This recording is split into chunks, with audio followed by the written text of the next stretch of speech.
Welcome to My Creative Corner 3, a podcast about quilting, crafting, creativity, with a dash of garden, chatting about current interests and life in my northern town. You can find show notes at mycreativecorner3.com.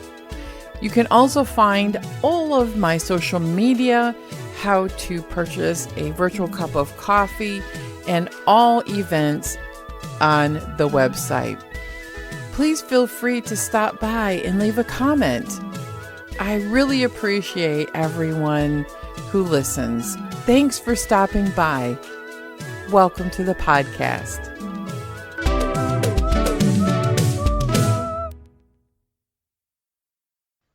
Welcome, everyone. It is the 31st of January. We are looking at February, and this is the first time I've seen the sun in days, maybe weeks. It's been a completely sunny morning, and we might have sun for several days. It has been super cold here. I mean, below zero, minus 17 degrees Fahrenheit. Every night it has been sub-zero for a very long time.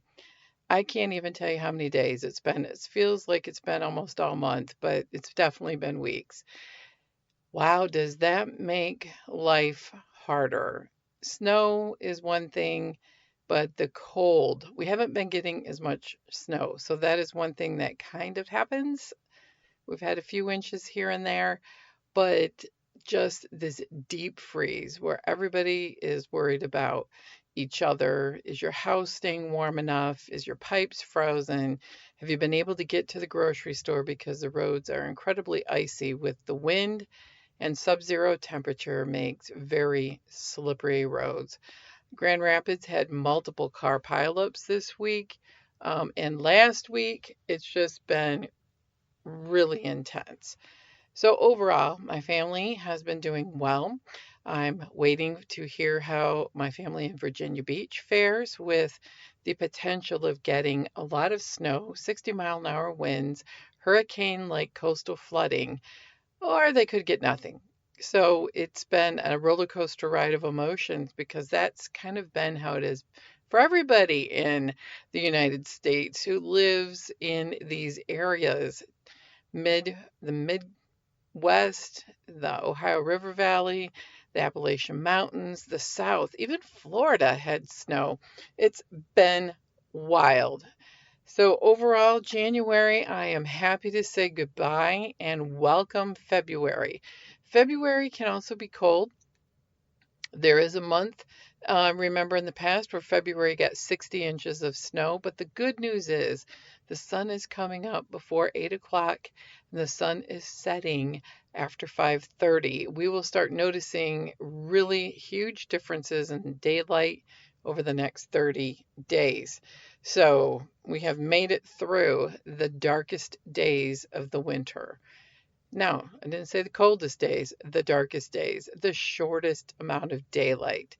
And with that, sometimes comes all the stress between the holidays and January with resetting your finances for the new year, many changes, but it's been good. It's been good. I've survived it and I feel really, really good. So, what have I been up to? I have been doing the Reset New Year with Diane from Denmark. She has a YouTube channel, and if you're trying to live a more analog life, maybe late 90s, early 2000s style, she has a blog where you can subscribe and you can get all her videos and her updates in your email, which I like because I'm really trying to be more intentional about social media and not be on there too much because it just is a time waster, a time vampire, if you will. And I've been really working on my analog life project. And I'm not trying to go back to a rewind of analog life of the 70s because we didn't have the conveniences of technology, but maybe rewind to the middle-ish 90s where we had some technology, but it was limited. Remember dial-up? I do.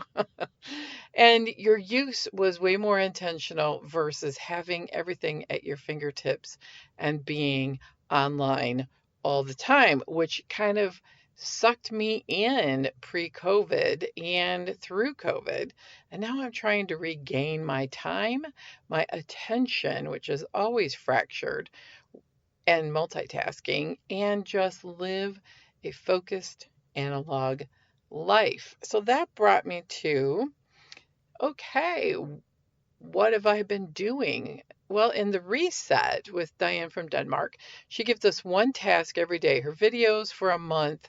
Um, I'm thinking she said it was a month-long project. They're like 3 minutes, and she gives you one task. It takes about 5 to 10 minutes, which kind of woke me up to the whole I've taken it for granted, but let's go back to a beginner mindset. When I really felt overwhelmed with my house and my job and juggling, everything was done in 15-minute increments. And Diane is saying, let's do a soft start to that with five or 10. So yesterday was like something that really stuck with me, her Friday video. And you can go to her playlist, by the way, on YouTube or on her blog and start with day one and just go through it. I might go through it again when she's finished with the series. And the big thing as I'm developing the habits and beginning to get these beginner mindsets on everything, because it makes me think through my current processes and bad habits, is pick up and put away 10 to 15 minutes. She wants you to start with five, maybe a time or two a day. And I had kind of gotten away from that when the kids left home, and that just went to morning and a little bit after dinner. And now I've been trying to do 5 to 10 minutes of picking things up and putting them away as I go, number one. But number two, do two big sweeps through the main part of the house and bedrooms of picking up and putting away every day. Because if you spend 5 or 10 minutes, it saves you hours on the backside when you have a big mess you want to clean up. So 5 to 10 minutes, pick up, put away. Not necessarily decluttering, but maybe you'll encounter a whole bunch of stuff that needs to be thrown away, like envelopes from empty mail that you want to keep certain parts of the mail, but not all of it. So that was the big takeaway this week. Her next thing that I gotten away from, but has been very helpful, is picking your clothes out the night before, making sure you have everything ready as you go about your day the next day, which has always been helpful. And I've been dashing around the last year or so, just trying to fly by the seat of my pants on that. Making sure my water jugs are ready to take to work, making sure that I have food in the fridge for lunch because I do come home for lunch, but I want to have a couple portable meals just in case. One never knows. I spent a lot of time this week looking for my Sub-Zero, no, it was last week, Sub-Zero hat, scarves, and mittens. I mean, I found a few things, but I wanted the really cold stuff. And I remember I had relocated a lot of my hand knit things to a dresser upstairs. And it took me 2 times of looking, but I found them and I've been enjoying them and wearing them. And so that's the next thing. If you have things, get them out, enjoy them. Don't save for a rainy day.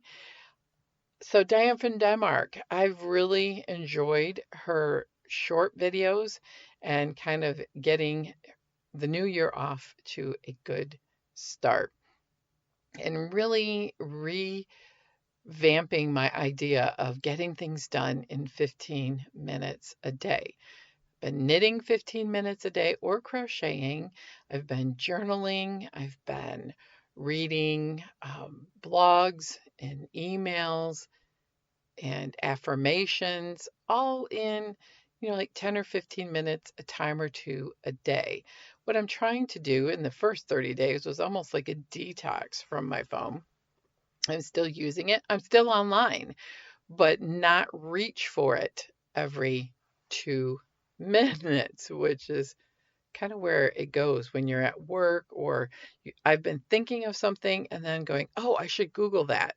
So I'm trying to back off on that and use a little bit more brain power and trying to distill why I want to know that. Is it important enough to pick up the phone and look it up?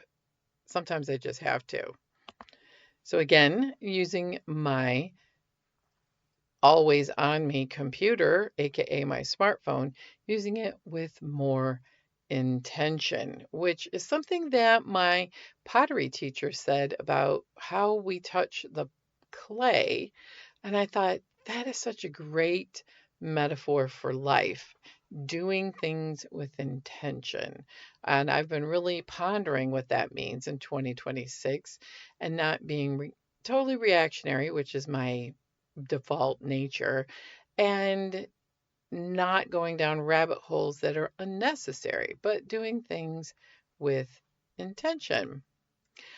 I have sewn a little bit this week. I took a couple of moments of about 15 to 30 minutes and made a couple different components on the epic Lori Holt quilt that I've been working on for over a year, and you're probably so sick of hearing me talk about it.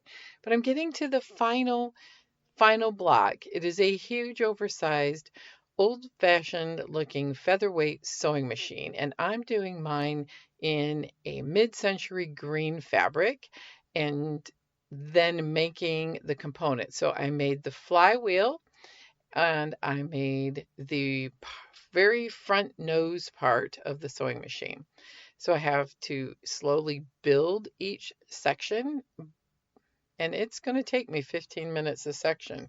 There are probably, I'm looking at the pattern here, 1, 2, 3, 4, 5, 6, 7, 8 more sections, no, 15 more sections of the sewing machine to build it. Then I will have to cut all of the joining white strips to make this whole quilt jigsaw together like Lori has it in her pattern. And I don't think I'm going to do the outer border the way she has it, but I'm going to put a border. I think I'm going to do um, probably a scrappy border with all of Laura Holt fabrics that I have. I've never done that, but I thought that would be fun, and then maybe use the fat quarters and yardage I have left to do a scrappy binding. I don't know. Maybe that's too much scrappy. Maybe I will decide that I want to do her scallopy looking border, which I've never done piece borders and been happy with them. So that's my own faults in my sewing because I'm not as accurate as some people are. But I also like having the space to quilt a lot on a border. So who knows? I may just go find a Lori Holt fabric that I really like and put a very large border on it because this is a wall hanging, an oversized wall hanging, and yeah, it's going to be great. At some point, I would like to have it hanging in my house because I don't really have a big enough space here in my sewing room, but I love it because it says "So Happy" in bright, big red letters at the top. So I made a little progress on that. I took a quilt off the frame. I finished quilting the what is it called? It was from it was a quilt along last year, the family favorites quilt along, and we did a Brightly quilt, the Brightly sampler quilt, and I took it off the frame. So I thought I'm going to go from the newest to the oldest to go through my UFOs. I don't plan on starting another quilt because I have quite a few things here to finish up and wrap up and stitch the binding down and all of that. So that's my plan. I have a little tiny quilt that I want to hang at the library for the Quilt Guild on Craft Month, which of March is when we hang our quilts. And it's my Michigan Panel Challenge quilt. I cut up the panel and did kind of an improv little wall hanging. It's small, but that's okay because I have the other quilts done and ready to hang up. I think I have to stitch the border down on the Lori Holt Stitchy Stars that match the color challenge for the Quilt Guild. So Guild this month I'm not going to go to because it's a heart table runner for Halloween, but the next 2 or 3 months I'm going to go because it is a tote bag. And I thought that would be fun. They're going to use Bosel, which I have a sheet and I've never used it. And so maybe I'll learn some tips and tricks about bag making. And this is a pattern that a member has made up on her own. And we all liked it a lot. So we're going to do that. So that's the next few months at Quilt Guild and some of the projects that I plan on working on. So, what am I knitting? Well, I tried a hat and I didn't like it, so I ripped it out.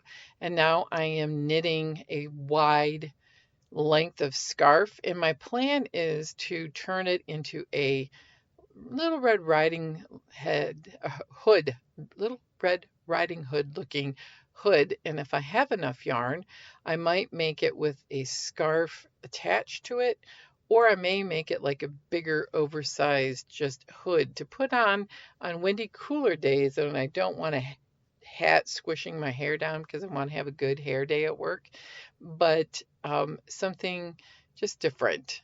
And if I don't like how it looks when I put the seam in, I'll take the seam out and I will use it as, I don't know, something else. We'll see how big it is. I just cast on about 45 stitches with the hat that I hated and I ripped it out with this beautiful wool blend yarn that I bought with my Christmas money, and I am going to make it into something I absolutely love.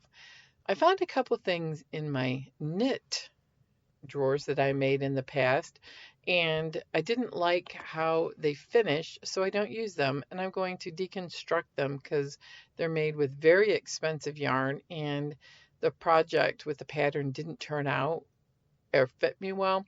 And one's a big wrap that's long and skinny, and you wrap it around multiple times. I hated it. So I'm going to rip that out next and re-knit it into something that I love. Um, I'm going to a local yarn shop this afternoon for some red yarn because I want to make the Norway red hat. And I like that hat a lot. It's a little bit of a pointy hat, kind of a gnomish looking.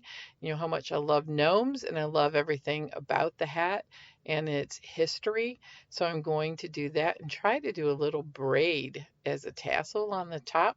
We'll see how it goes. Um, as long as it doesn't look like my first hat this month, which I didn't use the right size needles when I went to decrease and make the crown, and it looked like a poop emoji. I'm not lying, it did. I hated it so much I had to rip it apart. And crocheting, I'm putting my granny squares together for a cardigan. So I've started the slow process of joining the squares, which is, my least favorite part. So I do a few of them and put it away and pick it up in a couple days and put it away. um, so those are the yarn projects. I don't have any stitching projects, but I finally hung up all of my hoop stitches in a beginning of a gallery wall in the landing of my stairs going up to the second floor. And I love how it turned out. So if I find more stitches that I can put in a hoop, I'm going to keep hanging them up. They're light enough. You can use a 3M hook that holds like 2 pounds, and you can remove the hooks if you want to move them around or take the whole installation down. Don't know that I'm going to be doing any cross stitch. That's kind of a summer job, I think, a summer craft because it's light and easy to do. Now, something else that I have found because I joined the Analog Life project on Instagram and Substack with I think it's Little Truth Studio, and she did a very cute thing. Yes, it's Little Truth Truth with a S Studio blog, and it's at littletruthstudio.com. And she sells stationery, stickers, and all kinds of things. So to support her, I did get my membership pack with the manifesto and some postcards and the joining the Pen Pal Club. And I thought, I haven't written a handwritten letter in a very long time. So I put on my Pen Pal the spreadsheet that she has for members only, that I write in cursive, and I hope somebody would like to read my letters in cursive, and that I quilted, I did all kinds of crafts, and I liked vintage old things. And lo and behold, I got a match. Someone sent me an email saying, "Hey, I would like to be your pen pal." And she wants to hear all about quilting, maybe learn how to quilt. She knits and is wanting to learn how to write better in cursive and read it. You're not going to believe this. She happens to be from Michigan. So, in all of the world, we matched with two like minded Midwestern Michigan gals. So, we're having a good time. I wrote her once, she wrote me once. So, now I am going to read some tips and tricks in the blog as well as in that packet on how to write a pen pal. She knows where I live and she's only been to my town once. And I don't really want to divulge too much private information and make it TMI, but you want to be interesting. And I want to tell a story that's based on truth and all about quilting and crafts and why I do it and why I want to encourage her and be uplifting and tell her all about the snow. And she lives in a city and I live in a rural area. So it's going to be fun to learn about each other and to keep writing. And I learned a little trick. I used a piece of paper that came with the first printout of the workbook, which was for your pen pal, is to put it on a legal size tablet and use the lines to show through a little bit so that my handwriting would stay in a semi straight line instead of sloping down the hill. And I'm left handed, so I don't want to smear it.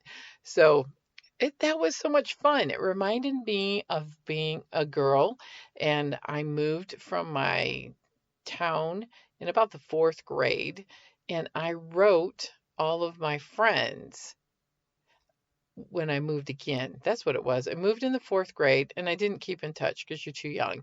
It was when I moved in the eighth grade to my middle school friends up to the current town where I live. And I wrote many of them for years, but one we wrote each other up until our 30s. And now we're um, friends on Facebook and we keep in touch. After kind of having a 10 or 15-year hiatus, I did talk to people who knew her and they told me she was okay and that she had relocated, blah, blah, blah. Anyway, we were able to keep in touch through Facebook. But I'm thinking about writing her a letter and sending it to her just like we did when we were young. It would be so much fun. I think it's a great analog life project, handwriting letters. Now, I know that Frances, um, and she's off Kilter Quilt. She has a large following in paid. Oh boy, I'm really struggling with words today. A paid subscription group where she does daily posts and they're really good if you have the time to read them. I unfortunately was so busy wasn't able to keep up. So I haven't subscribed this year to her paid channel. But she does books and stories and she has the quilt fiction series that she's done. But letter writing and pen pals is also a big part of her group. Anyway, Francis, if you ever listen to this, I know analog life is something that, and pen pals was something that you have been interested in, and I am so glad you've talked about it in the past because it made me remember something I really enjoyed doing. I will never host a pen pal society because it is too much work for the amount of time I have to invest in it.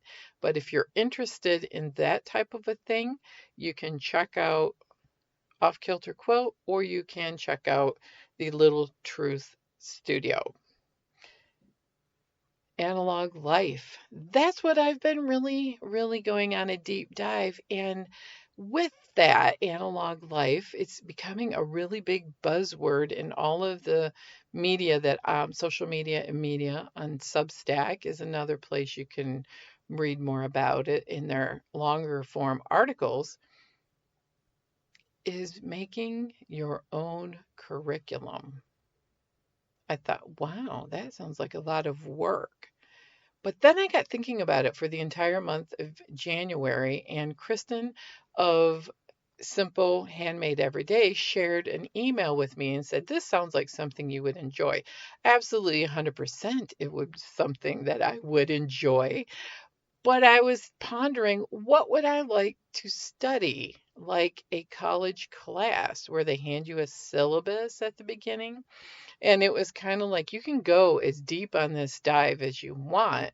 And I was like, oh, wow. And they had suggestions also of kind of going back to the things that you really enjoyed. And I thought I would read you a little bit from that particular Substack about her vision of a self-made curriculum. So this is from a Substack author who has Earth and Verse, and her name is Alex. And it's a very long article, and I would encourage you to read it, and I will try to link it in the show notes. But it says, Daydream with me. And I thought, ooh, she's got me already. I'm a consummate school nerd. I loved college and getting a master's degree, and I love learning. And if I could be in a class for a living, I totally would. And I just thought, oh, I love this. So she was inspired by a TikTok creator named Verona Farrell. And the challenge was doing a self-made curriculum. And then she goes, I thought, imagine this.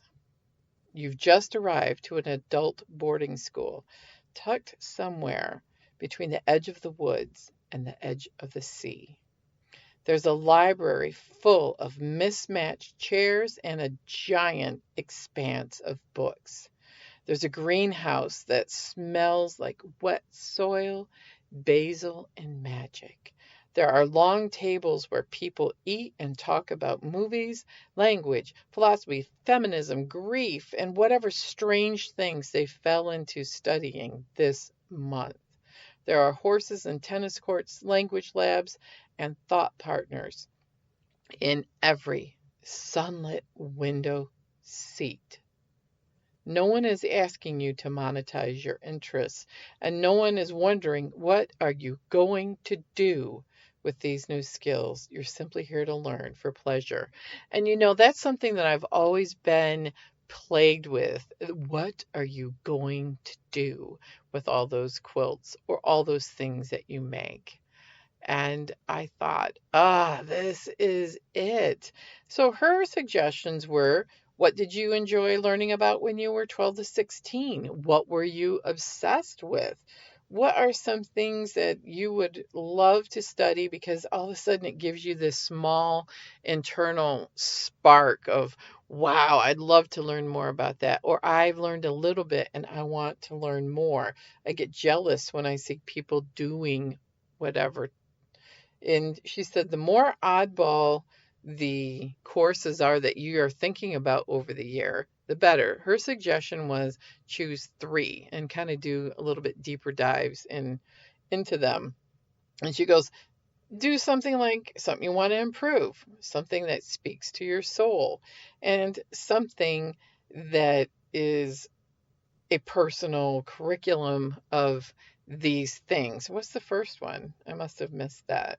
Something that speaks into your psyche that you want to study.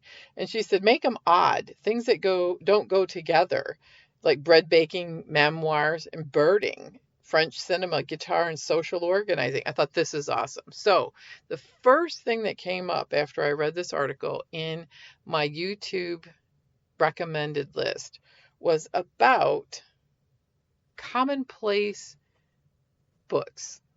I'm like, oh, it kind of looks like an art journal that this lady made. But I've been going on a little dive about what are commonplace books.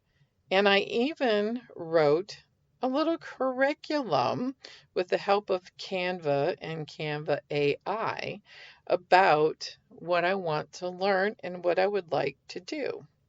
And it's the first thing is the class overview. A commonplace book. Now, this is something that AI helped me write, so I'm not going to take credit. I just had a few ideas.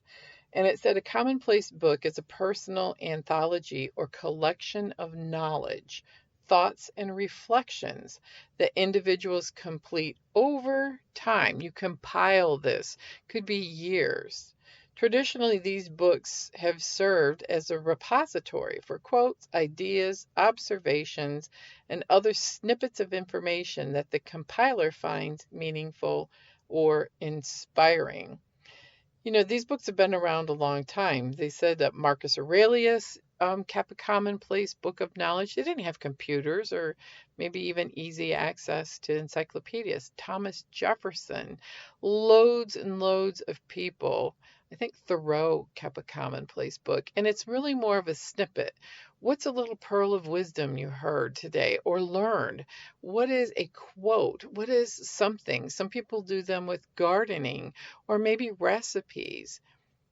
Some people write them out like a encyclopedia, and other people put snippets of facts and information, and maybe it's not a journal necessarily like how you feel about it, but you could write a sentence or two, but then embellish it. Some people doodle, some people paint, and one the lady who did the first video made stickers out of very, very fine sticker paper on white paper and used the Smithsonian and other museums' photos that she could put into a she used Photoshop, but you could use Canva or Cricut Design Space and make your own stickers and then use them to embellish with maybe a couple little doodles, but you have like museum looking pieces that go with the theme of your layout. So this is kind of like journaling, encyclopedia, quote book meet art. And I like that a lot. Mixed media, I would love to do it, but number one, it takes a lot of time because you have to do it in layers. It's messy. You get your fingers and hands dirty, which I'm not super fond of.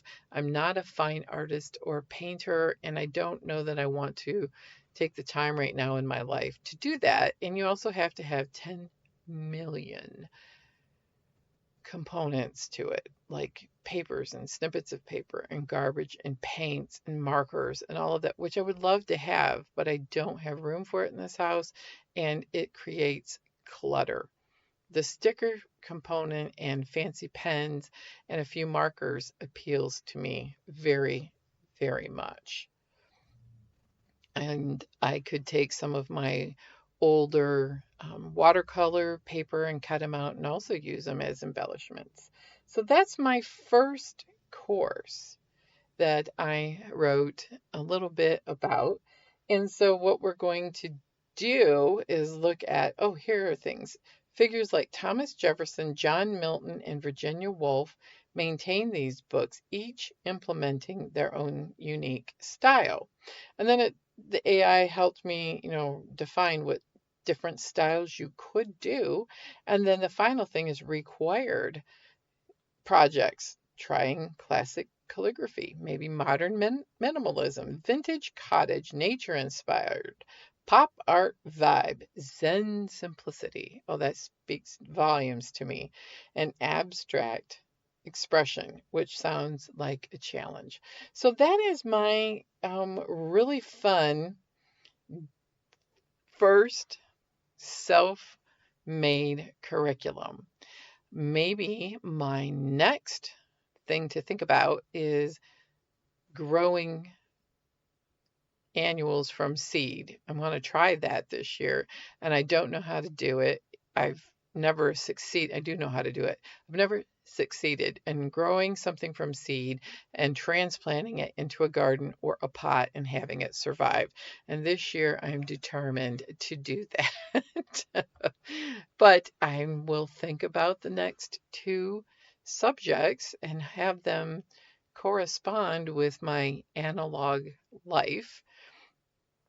I've also talked about, wanting to read a book this year. I have struggled with reading a book ever since I was diagnosed with long COVID, and reading and retaining and be able to sit long enough to focus has been a problem. That's kind of a lingering problem. And I thought, well, we'll start small. We'll start with newsletters and blogs. And I thought I would share a couple of delightful newsletters. And one is Hank and John. Hank and John have a large YouTube channel, and they talk about science and art and all kinds of things. And in their weekly newsletter, which I highly recommend, it's very entertaining, they wrote This Week in Stuff. They put links to Jackie and Shadow, a bald eagle pair with Friends of Big Bear Valley's Live Nest YouTube channel. I've been following Jackie and Shadow off and on for, well, since lockdown, and they sometimes are eagles. They'll raise chicks to adulthood. Sometimes they have hardship and heartbreak, and it's fun to watch bird cameras on the live stream. I just find it fun. Ottawa, Canada surveyed residents to source names for the city's 24 snowplows. So you go to the link and there are lists, and Ottawa, Canada is going to vote on the final 24 names. They just went all out, and it's just so they did vote, and these are the final 24 names. I'm not going to read them all, but they are clever, and I was laughing and I thought it was great. Austin Plowers. Love it. Blizzard Wizard. Edward Blizzard Hands. Good Snowmans. I'm not going to read them all because I think you may find this to be a hoot, but these are some of my favorites. Taylor Drift. Winter Wonderplow. You're a blizzard, Harry. No, so instead of you're a wizard, I just thought it was so fun. Anyway, and then I got thinking, what would I like to name our snowplows here in northern Michigan? They had a great video of people making frozen bubbles in Vermont during the sub-zero temperature, and they used cookie cutters and soap. A corgi having zoomies, and an odd one, someone tracking all of their sneezes in 2025. Okay, it was pretty funny. And then they go on to talking about some science content and games. I love this because I'm always looking for brain training games. And then they have some other excerpts from people who talk about a 2014 episode of Dear Hank and John. They asked, what the wildest year of your life has been so far? And people sent in stories, and some of them are amazing, and some of them are wild and crazy. But this was the best story they sent in. 7th grade. It's tough gaining sentience. And I'm like, oh, it's so middle school, isn't it? So reading newsletters. I read several people from Substack, and what I like is you don't have to go and look up their blogs or their newsletters. They send every post to you on your email. So you don't have to go searching for it. It comes to you. And by the way, you can do the same with my blog. If every time I post on it, there is an option to have the post emailed to you, and you can have it come directly to your email, and you don't have to hunt and peck and search for it. So, anyway, that's step one in my goal of reading a book. And I thought eventually the goal is to find a book that captures my interest and read it from start to finish, but I also may simultaneously play an audiobook version of this. And I probably will have to buy this because checking it out for the library will take me way longer than the 3 weeks that they give me. But I've done this before with a couple of books in the last couple of years, but I didn't read them all the way from start to finish. And I found it to be very, very helpful with comprehension. And I think about what I read often. So that was something that was suggested in the Analog Life Project about reading a book that you could get, extra points if you listen and read to it at the same time because your retention would be better. And I thought, oh, that's a great idea for someone who has some problems with reading and remembering. So, those are a couple of things that I've been working on. I thought you might find some of them interesting or get a kick out of it. And if you're like me, sometimes they just need 5 or 10 minutes, and the newsletters are the perfect companion to read and have a little cup of tea and enjoy, or my morning big jolt of coffee, which I really enjoy. So that's a wrap for this week. I will put as many links as I can to the things that we talked about in the show notes. You can find them at mycreativecorner.com, my Creative Corner 3. Oh my gosh, do I know my own blog? Yes, my website is mycreativecorner3, the number 3.com. You can also support this channel by liking, sharing, leaving me a comment, and if you would, and have the love and support of buying me a cup of coffee, I would appreciate it. It is not necessary, but it's always appreciated. You have a most wonderful week. I hope you find that moment of peace where you can sit and create on.